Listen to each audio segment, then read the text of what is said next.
I'm Ezrah Raya, here to walk you through today's burning issues and the biggest stories. Over 19,000 individuals are now engaged in the Department of Social Welfare and Development, or DSWD's Cash for Work program.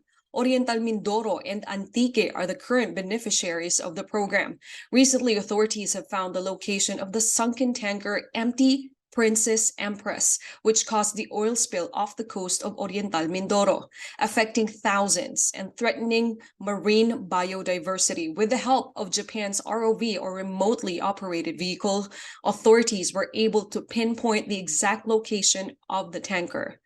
Now its recovery efforts are underway, but still, meanwhile, thousands of families and fisherfolk are affected by the oil spill. Here to tell us more is DSWD Assistant Secretary Rommel Lopez. Good morning, sir. Welcome to Manila Times. Yes, sir. I know DSWD has been there since day one after the oil spill happened in Oriental Mindoro. So tell us about what the type of aids you've given to Oriental Mindoro, those affected by the oil spill, and your Cash for Work program, sir. Since on the onslaught of the oil spill last March 1, our field office, Mimaropa, our regional director, already contacted us here in the central office, asking the department to come up with or to engage in the Cash for Work program for the families and individuals affected by the oil spill in Oriental Mindoro. Because at first, the damage is not yet this big.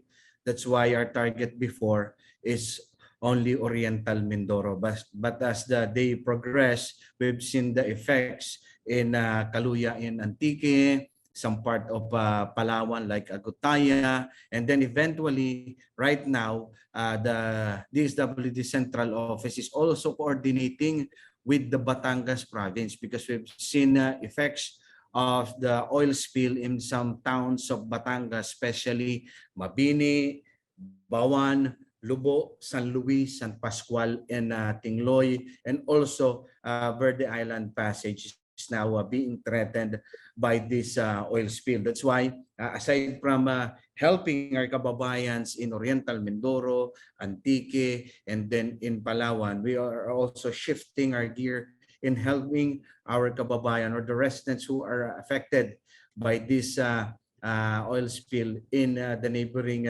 province of Palawan. Right now, with the help of the LGUs in identifying these beneficiaries, we are helping at least 19,895 individuals in the provinces of Oriental Mindoro, in Antique, Palawan, and most probably in the coming days will be having beneficiaries as many as 2,000 beneficiaries in the LGU or in the province of Batangas, Ezrah. Sir, on our previous interview with Paula Mayor Jennifer Cruz, she said the oil spill has entered their local rivers. So these are coastal towns, sir. So the primary source of livelihood is fishing. So bawal na humangisda ngayon because of the oil spill sa dagat at bawal na rin ho sa mga ilog. So this Cash for Work program, marami ho talagang natutulungan. So I understand in exchange for them helping clean up in the oil spill, they will be compensated, financially compensated. In the meantime, na hindi sila makakapangisda, sir, So tell us, sir, how much are they being paid? And aside from the Cash for Work program, I understand you're also giving food packs. Yes, that's right. Well, for example, in Oriental Mindoro, we have given at least 1,344 individuals or beneficiaries cash or payments for their Cash for Work because they were the first batch who engaged in this Cash for Work. So, sila yung mga unang nagtrabaho. So in the first 5 days, these beneficiaries from Oriental Mindoro received 355 pesos per day. So that's equivalent to their minimum wage in their area. And then for those in Antique, they receive 450 pesos per day. Mas mataas yung kanilang sabihin na nating minimum wage. So at this time, more than 3.1 million pesos have been disbursed to these workers, to cover the implementation of the program in the municipalities of Bulalakaw and Pola, Oriental Mindoro, and then Kaluya in Antique. So maybe the question is how do we identify these beneficiaries? So at first, we will coordinate with the local government unit to pinpoint these targeted beneficiaries of the cash for work. So our priority here are those fisher folks who are affected by, of course, the suspension or the banning of the fishing in their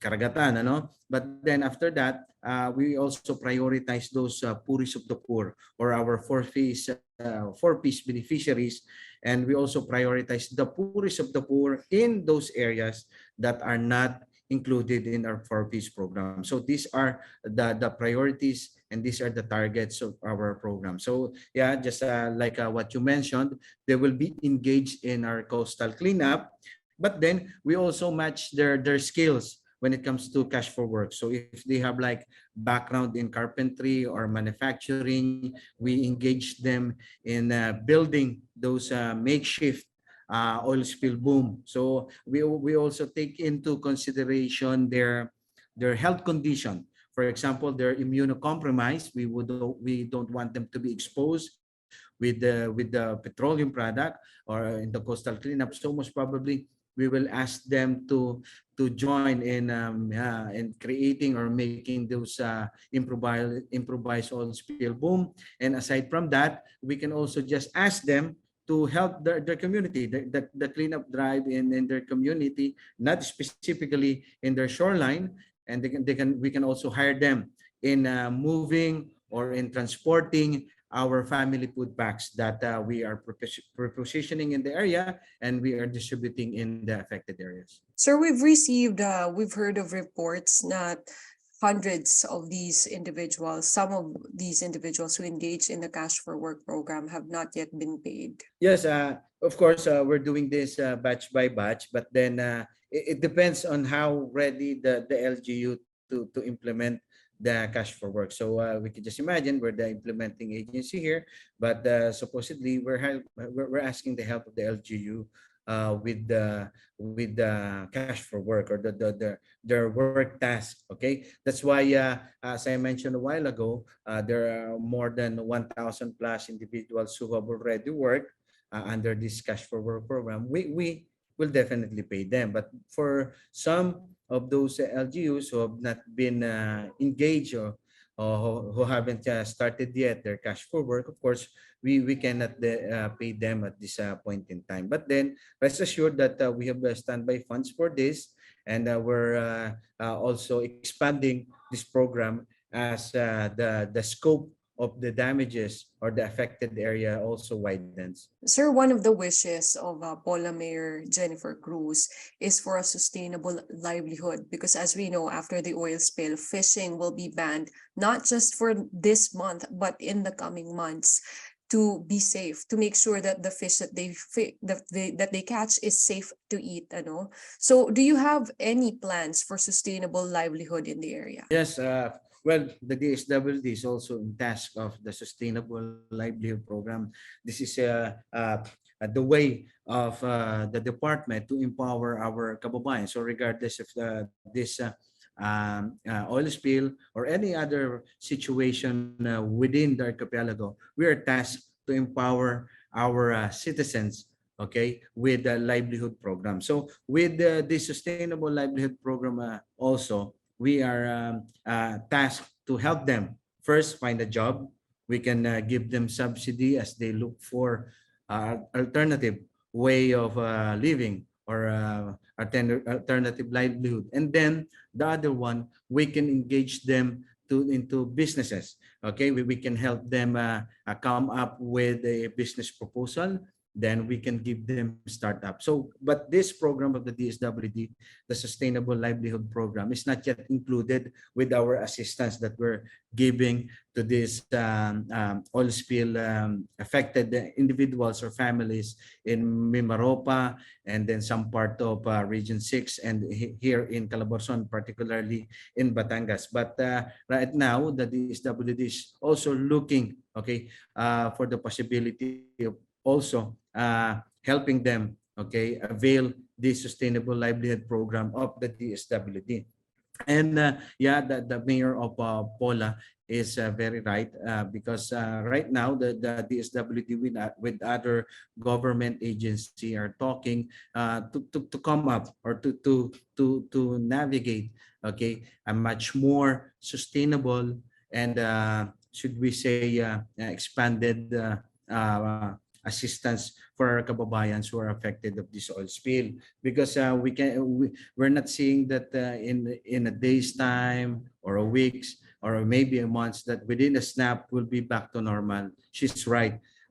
We have to come up with a sustainable approach of assisting these affected individuals of this oil spill. Aside from this cash for work, and then the emergency cash transfer, we also made sure that right now we're also giving assistance to our affected kababayans through the assistance to individuals in crisis situation. So I mentioned a while ago, Ezra, if I may add, that our priority with our cash for work and with our emergency cash transfer, our priority are those poorest of the poor. But with our AICs, or with our assistance to individuals in crisis situation, regardless of your financial status, whether you're a working class or a middle class or maybe you're rich, but then you're affected by this crisis, you're still entitled to our assistance. So right now we have helped more than 7,000 residents, okay, 7,617 residents of different municipalities of Oriental Mindoro, Palawan, and Antique. And we have already dispersed a total of 21.5 million pesos through AICs, to help these affected individuals in that areas. Are the any other projects coming up for DSWD? Well, when it comes to this oil spill, we have yet to wait for the guidance, of course, of our president, President Bongbong Marcos Jr., and our Secretary Rex Gatchalian. But then rest assured that the DSWD is coming up with more programs, possibly, okay, to aid our affected kababayans in this area, because we fear that as we go along the way, we might see that the affected families or residents might increase, and it will call for us to come up with of course more funds and a sustainable program or sustainable assistance for these affected individuals in the coming days. Thank you so much, Sir Rommel Lopez, DSWD Assistant Secretary for Special Projects. Magandang umaga po. Thank you, Ezra. Good morning.